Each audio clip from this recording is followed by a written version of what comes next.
Welcome to Real Flix Reviews. You're like a book club for people who hate reading. This week we're doing the movie The Dark Knight Returns, Part 1 and 2. And we're bringing you movie news at the end of the program. This week we have Jonathan Charney, James Stevens. Hello. And the man in the lower left-hand corner is Ryan Preston.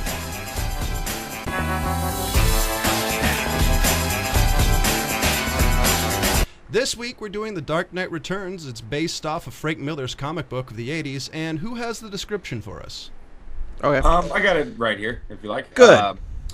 It's Batman, The Dark Knight Returns. Yeah, like you said, based on the Frank Miller 4-part graphic novel. Batman has not been seen for 10 years. A new breed of criminal ravages Gotham City, forcing 55-year-old Bruce Wayne back into the cape and cowl.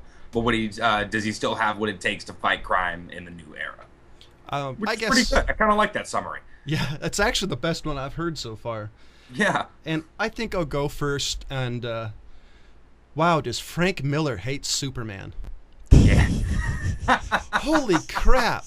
He turned Superman from a Boy Scout to a government tool.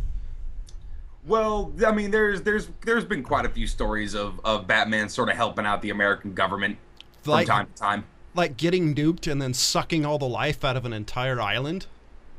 Yeah, that was... I mean, come on. He looks like the Crypt Keeper there for a second. Yeah, that was awesome. I was amazed by that, actually. I didn't realize how much he hated him. I actually looked it up, and Frank Miller apparently really doesn't like Supes as a character. But, I mean, I don't blame him. Great. And, I mean, you could tell it wasn't like he tried to make Superman a bitch. He made Superman sort of what he could be, but put him into the story. I thought he definitely turned him into more of a tool than he already was. A little more of a puppet. And the surprising thing to me out of all this was about how the fact that everybody was an extreme. Batman, instead of doing what he felt was right, he turned Batman into somebody with some sort of mental issue. It was sort of the story of kind of everybody getting pushed to their limits. You know what I mean? Like to the extremes of what they thought was going to happen. Well, because Batman all of a sudden turned into an extremist, so much so that his something was talking to him and saying, "Oh, you're not good enough. You can't do it." Well, see, that's the thing. One of the only things, I don't even think it's a point of contention that people have about this, but the main difference between this and the graphic novels is in the graphic novels there's sort of an inner monologue that Batman's going through in his head the whole time, and I thought they did a really good job of putting it on the screen, sort of just visually, and with little tips here and there to it. Because it would be hard to transfer that from one medium to the other. Well, you can have the narration, you know what I'm saying, or just like his inner monologue, like going with them and stuff. But I think they went another way with it, and I think it was almost better for it as far as the adaptation to the animation. I don't think a narrative style would have really fit what they went with. I don't think so either, and I think they realized that too. And although it works beautifully in the graphic novels, because the graphic novels are 4, it's broken down into four books, and I'll get to that in a minute. But I thought you were going first. Yeah, it works. Oh, go ahead. Go ahead. Well, sorry. You actually pretty much kind of covered what I was going to say. The other thing is I love what they did to Two-Face and Joker. The fact that when they fixed Two-Face, they didn't fix him like they thought. Instead, they got rid of the original Harvey Dent. Right. Exactly. The bad side took over completely. Because he never thought that, he never thought he was going to see his whole face, but, the dominant side is what, that's all he can see. Yeah. And how the only reason why the Joker went back to normal is because he loved pissing the bat off. Oh, yeah. And then, hearing the thing on the TV about the Batman, this is the Batman City again and stuff like that, he's like, oh, no, it's not. That and holy crap, what happened to Oliver Quinn? It was sort of tipped in the falconing scene, or whatever you want to call it. Yeah, I think Superman broke it. Bald eagle. Well, I thought that was... dude, that was a great scene. I thought that was interesting, the fact they show that Superman kind of does what he's told, i.e. removing somebody's arm.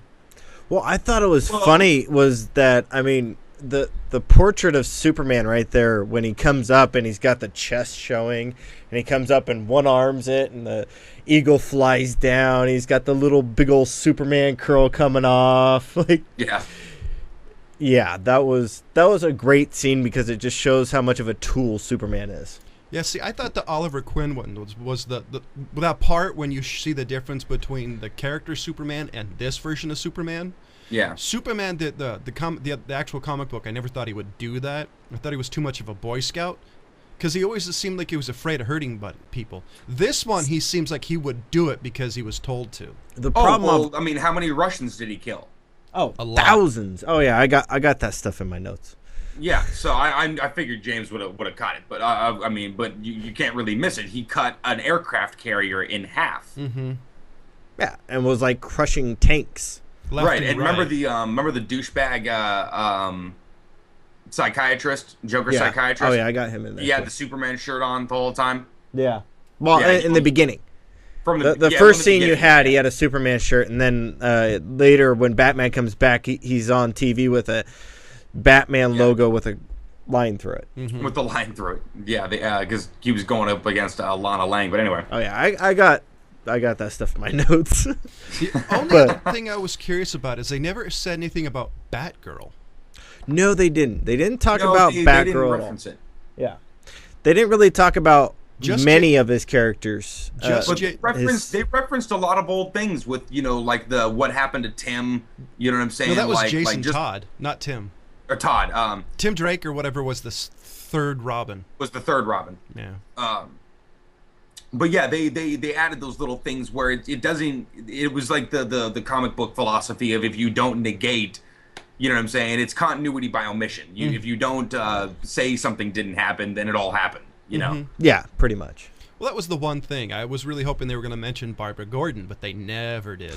Yeah, I was curious about that one too. You can go. Okay. Pretty much what I got out of this one is, dude, I thought the way that they put in the hypocritical media was just amazing. Mm-hmm. Because they cut into the media constantly throughout both movies. Yeah. As we're discussing part 1 and 2. Yeah. And as Ryan puts up there, is that even the psychiatrist is such a hypocrite with just the way he was wearing his shirts, where he's got I said douchebag, but yeah. Yeah, I can transfer over. Okay. Anyway, so I was just really thought that was a great job. Now, the fact that, I mean, half of these guys are standing up for criminals. Mm-hmm. They even go into how many people Joker throws it at Batman, like, how many people have I killed in the middle of this? And he's like, I don't count anymore. Right. And, yeah, like Ryan said, is Superman becomes like the hero of America. Yeah. And he goes around slaughtering Russians left and right, and nobody bats an eye at that, but Batman goes and cripples. War, I don't know if you guys realize this kind of took place in the 80s. Well, yeah, no, they showed Ronald Reagan, or former. You're right, they showed Reagan, so there's kind of a tip. Yeah, and Batman goes and cripples one guy, and... What scene does he do that one in? He crippled the in the beginning. Yeah, the first comes back. The gun-toting guys, the when they're robbing. You're right. Yeah. He cripples that guy, and everybody just all of a sudden just goes up in arms over it. Like, how dare he cripple this man? And even the guy's like, I'm suing. Well, good luck with that. Who the hell are you going to sue? Right. Yeah.